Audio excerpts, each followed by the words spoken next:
Dans cette affaire tragique, une adolescente de 13 ans a perdu la vie dans des circonstances absolument terrifiantes. Son calvaire invisible de l'extérieur se déroule derrière les portes fermées d'une maison où la violence, la négligence et le silence se sont mêlés pendant des mois. Comment une jeune fille a-t-elle pu être laissée à l'abandon jusqu'à son dernier souffle? Qui est responsable de ce drame?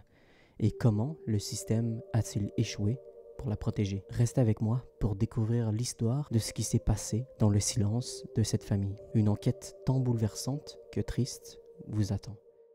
Bonjour à tous, bienvenue dans ce nouvel épisode de Cursed. Aujourd'hui, on est sur une histoire qui est extrêmement triste, qui est aussi touchante, je trouve. Mais avant de commencer la vidéo, si mon contenu vous plaît et que vous voulez me soutenir, n'hésitez pas à vous abonner et activer la cloche pour être tenu au courant des prochaines vidéos. Cette histoire est absolument terrifiante. Donc tenez-vous prêts. Quand j'ai lu cette affaire, je me suis dit que j'avais envie d'en parler. J'ai beaucoup d'attrait pour tout ce qui est les affaires qui se déroulent en France et c'est des cas que j'ai envie de traiter, d'expliquer le mieux possible et surtout de comprendre avec vous.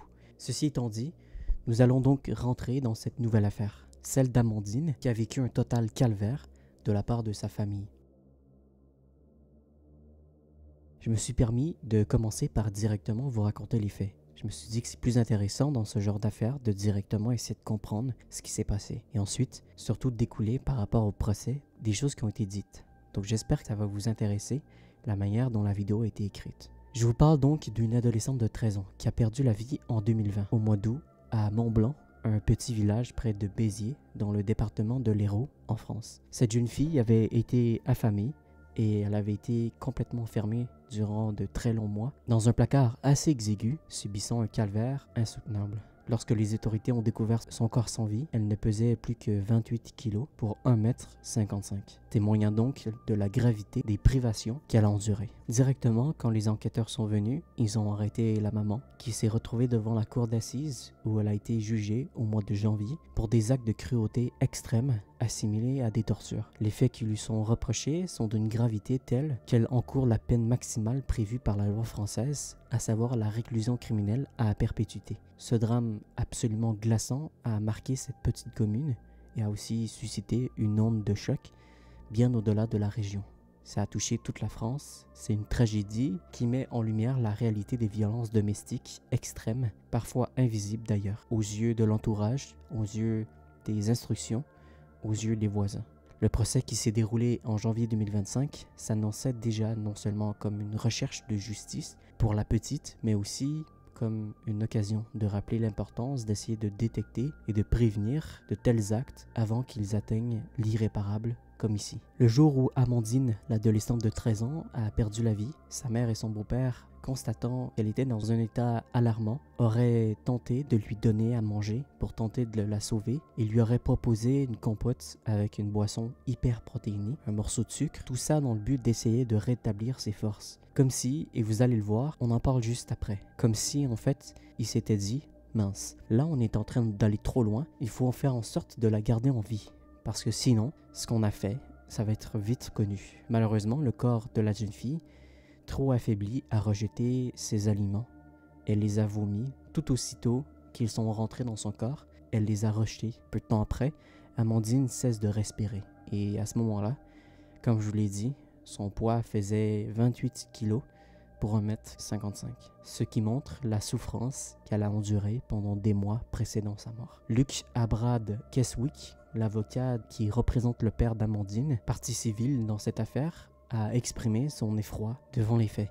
Cet avocat, qui est d'ailleurs un avocat pénaliste qui vient de Montpellier, pourtant habitué à traiter des affaires criminelles parmi les plus terribles, a dit ces mots, je cite, « En 30 ans de carrière, je n'ai jamais été confronté à un dossier aussi odieux. Ces images sont insoutenables.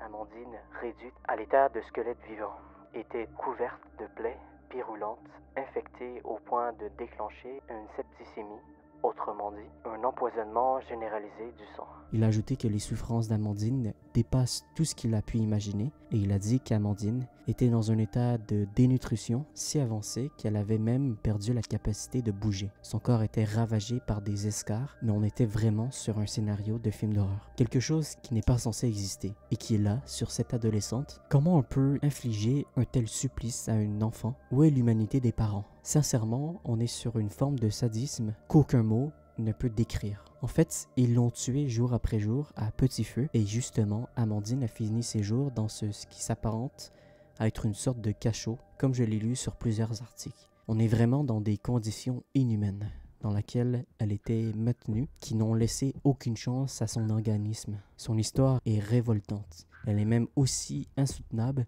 et on peut se poser beaucoup de questions sur la capacité de la cruauté humaine et sur le silence qui a entouré ce drame. Parce que vous allez voir que quelqu'un aurait pu parler, que cette personne ne l'a jamais fait. Ici, je vous ai donc mis dans l'ambiance de cette histoire qui, personnellement, me retourne énormément le ventre. Mais évidemment, il y a beaucoup de détails que j'ai gardés et dont on va parler maintenant, dans cette deuxième partie qui traite de la torture qu'a subie Amandine. Le supplice enduré par Amandine n'a pas seulement été infligé dans l'ombre, son calvaire et son agonie ont été méthodiquement enregistrés par une caméra de sécurité installée à l'intérieur du KGB insalubre où elle était enfermée.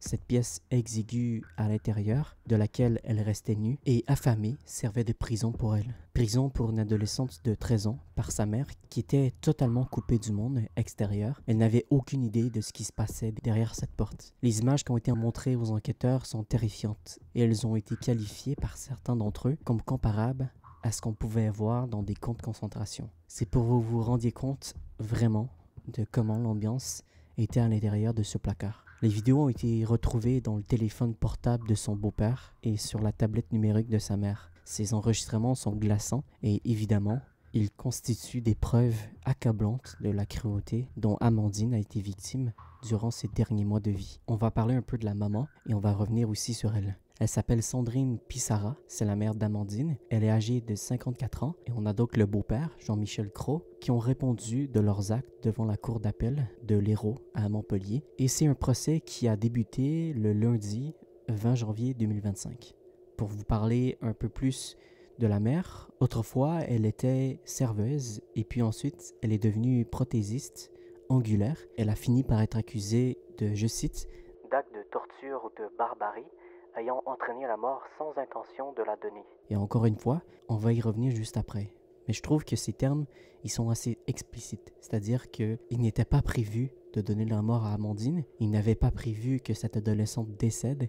Et je pense que c'est une partie de leur plan qui a été totalement incontrôlable. Je pense que c'était le plan, du moins, de Sandrine. On va parler du beau-père, Jean-Michel, juste après. Mais je pense que pour Sandrine, le but était vraiment de faire souffrir Amandine, de la laisser dans le placard, de la torturer pour je ne sais quelle raison, tout en la gardant en vie, pour pouvoir continuer ça encore et encore. Les faits reprochés à la mère s'étendent sur plusieurs mois. Ça aurait commencé dès le premier confinement du 17 mars 2020, jusqu'au décès tragique de la petite, le 6 août 2020. Donc on est sur plusieurs mois, quasi 6 mois d'horreur. Parmi ce qui était commis, on a l'acte d'avoir volontairement affamé sa propre fille qui figure au cœur de l'accusation. On est sur des crimes d'une gravité extrême qui exposent donc Sandrine à la peine de réclusion criminelle à perpétuité, qui est la peine la plus forte dans la justice française. Évidemment, il y a aussi Jean-Michel dans cette histoire. On va vraiment y revenir sur lui dans le procès parce qu'il a quand même joué un rôle important, je trouve, dans cette affaire. Et je pense que chacun doit être pas mis en lumière parce que j'ai pas envie de mettre en lumière ces personnes. Mais chacun doit avoir sa part de responsabilité et son rôle en tant qu'accusé dans cette affaire. Et je trouve que c'est important de revenir sur eux. Sandrine Pissarra, qui est donc la mère de 8 enfants, est dépeinte par ses anciens compagnons. Tenez-vous bien, comme une femme au tempérament difficile, qualifiée de violente, manipulatrice, dépensière et menteuse. Il n'y a pas moins qu'un seul ex qui a dit ça. Ils ont été plusieurs. Ces traits de caractère corroborés par également plusieurs témoignages contrastent avec l'image qu'elle tente de projeter d'elle-même. En fait, Sandrine, elle a toujours essayé de montrer une image assez joviale, une image assez aimante, etc. Et finalement, d'après les témoins, ça n'est absolument pas le cas. Il faut savoir qu'elle est également accusée d'avoir maltraité plusieurs de ses autres enfants, au-delà des services infligés à Amandine. Et comme je vous l'ai dit, elle est mère de 8 enfants. Donc je me demande ce qui a pu se passer malgré toutes les accusations et les très graves accusations qui pèsent sur elle. Elle continue de nier les faits. Elle persiste à se présenter comme une mère aimante et attentionnée. Elle a d'ailleurs décrit, je dirais même osé même, de décrire Amandine comme une adolescente capricieuse et voleuse qui souffrait de troubles alimentaires qu'elle aurait eu des difficultés à gérer. Donc, raccourci très simple, ça voudrait dire que Sandrine, pour gérer les problèmes d'Amandine, selon elle, capricieuse, voleuse et souffrante de TCA, l'enferme dans un cagibi, l'enfame et la torture. C'est vrai que ça va beaucoup aider. Et je trouve que c'est vraiment assez culotté de la part de la mère d'essayer de rejeter la faute sur la petite, alors que la petite a été retrouvée dans un état absolument lamentable et qu'il y a eu des vidéos qui prouvent les choses. Au cours du procès dont on va parler dans quelques instants, Sandrine devait répondre de ces accusations et elle les conteste en bloc. Tout ce qui lui est reproché alors qu'on est quand même sur des actes de barbares. D'ailleurs, son avocat a affirmé qu'elle s'expliquera devant la cour où elle tentera de défendre sa version des faits. Ce sera d'ailleurs l'occasion pour elle de faire entendre sa voix dans un dossier qui a suscité énormément de réactions. Jean-Michel, qui est le compagnon de Sandrine depuis 2016, donc ça faisait 4 ans au moment de cette sortie d'affaires, devra lui aussi être jugé. Il n'a pas été directement impliqué dans les actes de torture, mais il est accusé, je cite, d'avoir privé des soins ou d'aliments sa belle-fille Amandine, mais surtout de n'avoir rien fait pour empêcher ce drame.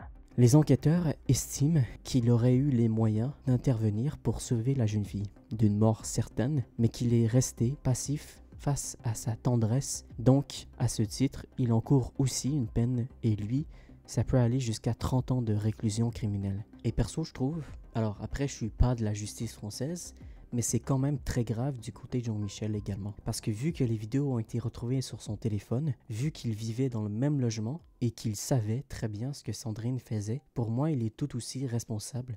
Et il n'a jamais ouvert la porte, il n'a jamais donné à manger à la petite, il n'a jamais fait en sorte de dénoncer ce que sa compagne fait. Pour moi, il est tout aussi coupable. Ces deux personnes sont donc sur le banc des accusés et devront affronter la justice et répondre de leurs actes sur un procès qui, au moment où l'affaire est sortie en 2020, était attendu, mais vraiment comme jamais. Parce qu'on voulait savoir quelle aurait été leur version, quel aurait été le pourquoi est-ce qu'ils ont affamé Amandine. Horrible. Et on a aussi une enquête, évidemment, et l'enquête a révélé pas mal de choses sur Amandine.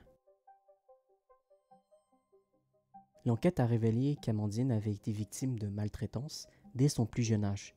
Les premiers sévices peuvent remonter à ses 2 ans et demi. Elle a toujours été décrite comme le vilain petit canard de la famille et elle semble être la victime privilégiée de sa mère, qui ne l'avait jamais épargnée d'après ce qui est sorti dans les médias. Je vous l'ai dit, Sandrine aurait également fait subir des violences à ses autres enfants, mais elle avait aussi une haine envers Amandine qui était tellement marquée que c'était devenu son bouc émissaire, vraiment son souffre-douleur, selon les experts interrogés au cours de l'enquête. Cette aversion aurait pu être liée à la ressemblance physique de la jeune fille avec son père, un détail qui aurait alimenté le rejet et la colère de sa mère, qui aurait donc transposé ses sentiments négatifs sur l'enfant. Pour vous la faire avec des mots plus simples, si vous n'avez pas compris, Sandrine a eu donc plusieurs relations dans le passé et ses enfants ont donc certains pères différents. Et au moment où Amandine est née, elle s'est rendue compte qu'en grandissant, elle ressemblait de plus en plus à son papa. Et c'est quelque chose qui l'a rendue vraiment incontrôlable, qui a augmenté de la haine qu'elle avait déjà visiblement envers tous ses enfants et qui a fait qu'Amandine est devenue sa victime préférée. Les maltraitances d'après l'enquête prenaient des formes variées. On avait parfois des maltraitances insidieuses, mais surtout cruelles. Par exemple, lorsqu'elle était au primaire, elle était régulièrement privée de nourriture pendant plusieurs jours d'affilée. Et pour survivre à ça, elle venait à voler les goûters de ses camarades et même à fouiller dans les poubelles de l'école pour trouver quelque chose à manger. Parce qu'évidemment, elle n'avait rien. Et ce qui me fait même pas sourire, même ce qui me rend vraiment fou de colère, c'est que la mère, Sandrine, a osé dire que la petite souffrait de troubles alimentaires, alors que c'est elle qui la privait de nourriture pendant si longtemps. Amandine devait aussi supporter des punitions interminables, comme écrire des lignes répétitives toute la journée, sans pause, un supplice qui reflète encore une fois le contrôle tyrannique que sa mère essayait d'exercer sur elle. Peu avant sa mort, Amandine était interne dans un collège, donc elle a eu quelques temps de répit parce qu'en gros, elle ne rentrait pas chez elle tous les soirs. Une de ses amies de l'époque a même rapporté que loin de chez elle, Amandine dévorait ses repas comme si elle mangeait pour 10. En fait, j'ai l'impression qu'elle tentait de rattraper désespérément tous les soirs de famine qu'elle subissait à la maison. Cependant, à chaque veille de week-end, elle pleurait et elle exprimait une angoisse profonde à l'idée de retourner chez elle, dans cette prison qui devait lui servir de foyer. On est à l'arrivée du premier confinement, le 17 mars 2020, qui marque un tournant tragique dans la vie d'Amandine. Elle est donc privée de son échappatoire, qui représentait son collège, parce qu'elle n'a pas pu y retourner lorsque les cours ont repris en mai. Il y a eu des mois de confinement.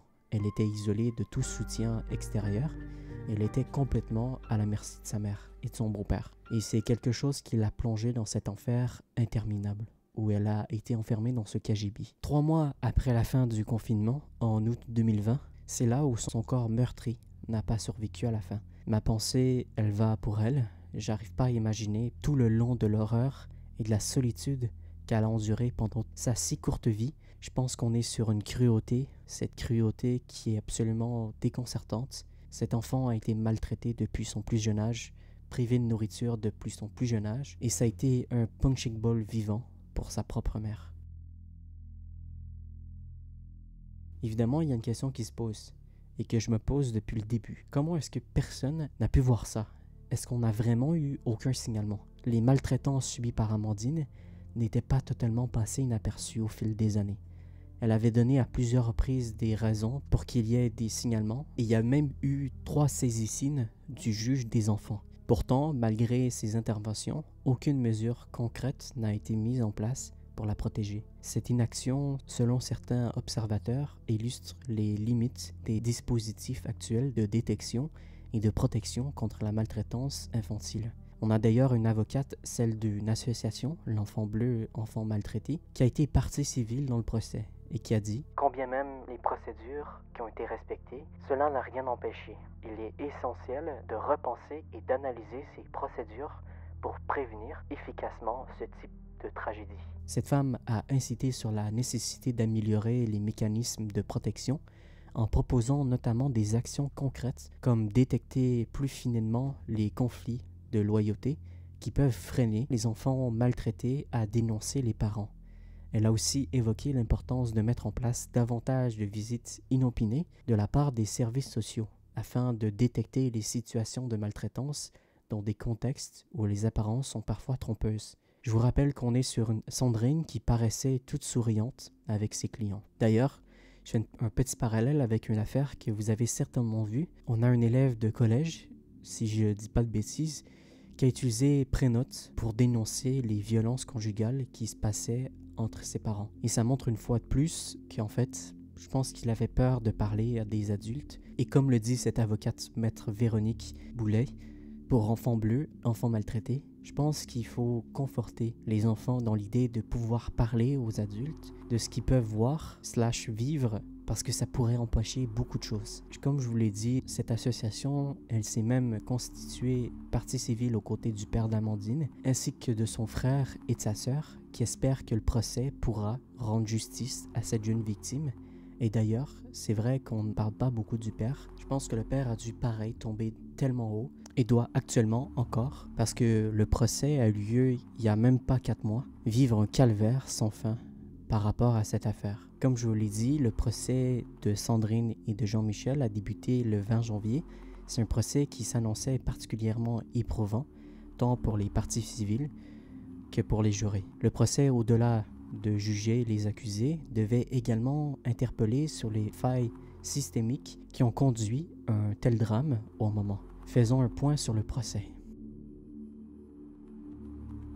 Le procès, il a pas mal duré, mais il y a eu seulement 2 heures de délibération. Ça peut paraître long, mais croyez-moi, ce n'est pas beaucoup. Et la cour d'assises de l'Hérault à Montpellier a prononcé une condamnation exemplaire à l'encontre de Sandrine Pissera, la mère de famille âgée de 54 ans. Elle a été condamnée à la réclusion criminelle à perpétuité, assortie d'une période de sûreté de 20 ans. Ce verdict est intervenu après un procès très poignant où elle était donc jugée pour la torture infligée à sa fille.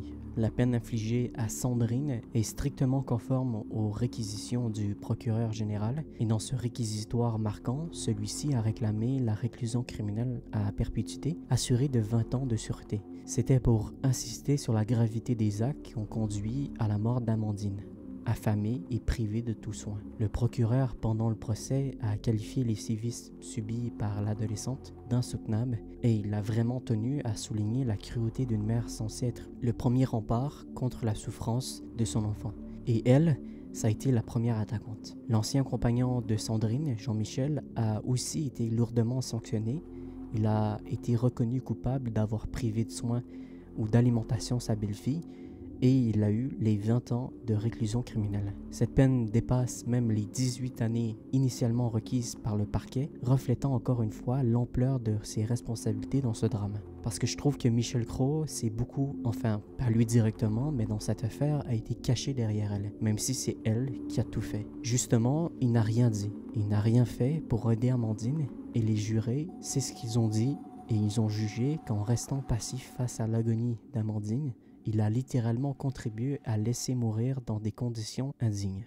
Le procès a également été mis en avant publiquement et c'est comme ça que j'ai les infos. Le jour de son décès et qu'elle mesurait 1,55 m et ne pesait plus que 28 kg. Elle était sur un poids d'extrême malnutrition. Elle était isolée, torturée psychologiquement comme physiquement. Elle n'a eu aucun répit dans les mois précédant sa mort. Ce verdict est super sévère, mais il est exemplaire aussi. Et il a été accueilli par une part de soulagement, mais aussi d'amertume pour les parties civiles, dont le père et l'association Enfants Bleus. Ce jugement marque une étape importante dans la quête de justice qui a été un véritable martyr. Finalement, un martyr met en lumière les failles d'un système de protection que je pense n'a pas su intervenir avant. On pourrait entendre au procès par des magistrats et aussi le parti civil. Vous avez plongé au cœur du système Picera, une véritable dictature familiale qui a régné sans relâche pendant 15 années. Vous avez découvert un monde inimaginable où depuis sa plus tendre enfance, Amandine a été là de victime. Amandine a subi de la violence répétée, des coups d'abord portés avec une brutalité inouïe, des coups de poing, des coups de pied, des coups de balai, et cela s'ajoutent des arrachages de cheveux, des hurlements incessants, des insultes humiliantes et des bousculades délibérées.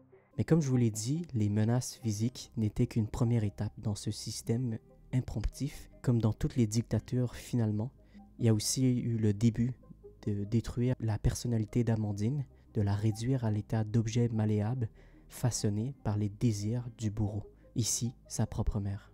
Le procureur a décrit avec précision les méthodes qui ont été employées et je cite « Une punition humiliante, des lignes à recopier interminables, des serments dégradants répétés à l'infini et aussi un autre palier, la torture blanche, une forme de violence psychologique qui consiste à isoler complètement la victime, à la priver de tout repère spatio-temporel, le fameux placard. Amandine a été enfermée dans un KGB, nue, soumise à une froideur calculée qui annihile l'esprit autant que le corps. Cette torture blanche s'accompagnait de d'autres cruautés. Elle devait rester à genoux sur un rouleau, un supplice inhumain, et comme vous l'avez entendu, elle a aussi été contrainte à la malnutrition, à la nudité. Tout ça a mélangé à une humiliation extrême et le magistrat a exposé l'ultime horreur qui a été les derniers instants d'Amandine. Et comme je vous l'ai dit, pour moi et pour le magistrat, c'est vraiment quelque chose qui n'était pas prévu. Il a dit, je cite, « C'est un peu long, mais je trouve que c'est hyper important. Le bug dans ce système, c'est la mort d'Amandine. Elle n'était pas prévue. Mais lorsqu'elle était devenue évidente, lorsqu'il était clair qu'elle ne survivrait pas, une stratégie de dissimulation s'est mise en place. Il était impensable qu'on la découvre là, dans ce KGB, où elle a été enfermée. Alors on l'a transportée à l'étage supérieur, là où se trouvait la douche. Elle était encore vivante, mais à l'agonie. Dans une tentative désespérée de masquer l'horreur des faits, on essaie de lui donner un peu de nourriture, de la laver, de l'habiller, et puis, parce qu'elle s'était graffinée frénétiquement pendant des jours, au point de développer une septicémie, on lui applique une pommade comme pour simuler des soins, comme pour faire croire qu'on essayait de la sauver. Et c'est ça que je vous dis, pour moi, pour Sandrine et Jean-Michel, elle ne devait pas mourir. Pour la mère, je pense que son but était de continuer à la torturer encore et encore. Malheureusement, Amandine n'a pas survécu. Elle s'est dit, comment est-ce qu'on va faire pour cacher ça? C'est une mise en scène qui est macabre et qui montre l'ampleur de la cruauté et du mépris de la mère. À propos de Jean-Michel, lui, il a aussi eu une certaine défense, mais l'avocat général a employé certains mots et il a dit que comme dans tous les systèmes dictatoriaux, il y a des collaborateurs, des complices silencieux qui par leur inaction renforcent la machine de l'oppression et c'est exactement ce qui s'est passé avec Jean-Michel. Je cite: Cet homme a choisi de ne rien voir, rien entendre, rien dire. Il s'est enfermé dans une posture de déni, les mains liées dans le dos et les pieds figés dans leur bloc de béton qu'il a lui-même coulé. Que ce soit Jean-Michel ou alors Sandrine, les deux sont pour moi responsables du calvaire qu'a vécu Amandine. J'envoie évidemment toutes mes condoléances au papa et aux frères et sœurs. J'envoie aussi tout mon soutien au reste de la famille qui vit avec cette perte et je suis entre guillemets content que pour une fois la justice française est réellement tranchée. Le verdict rendu met un terme à un chapitre extrêmement sombre de l'histoire de cette jeune victime, mais ça ne la ramènera pas. Et ça soulève encore une fois des questions sur le dysfonctionnement et la détection de la prise en charge de la maltraitance. La douleur des proches d'Amandine et des associations impliquées reste immense. On est sur un procès qui permet de rendre justice, mais qui ne répare absolument pas ce qui s'est passé et sur qui aurait pu être évité. Voilà tout le monde pour la tragique histoire et de maltraitance d'Amandine, 13 ans, qui a été torturée par sa propre mère et laissée morte de faim. J'espère que cette vidéo a pu vous intéresser et que vous avez eu les informations que vous n'aviez pas. N'oubliez pas de liker si la vidéo a pu vous intéresser et abonnez-vous à la chaîne pour me soutenir. On va se retrouver bientôt pour une prochaine vidéo. Et surtout, n'oubliez pas, tout finit par se savoir. À bientôt.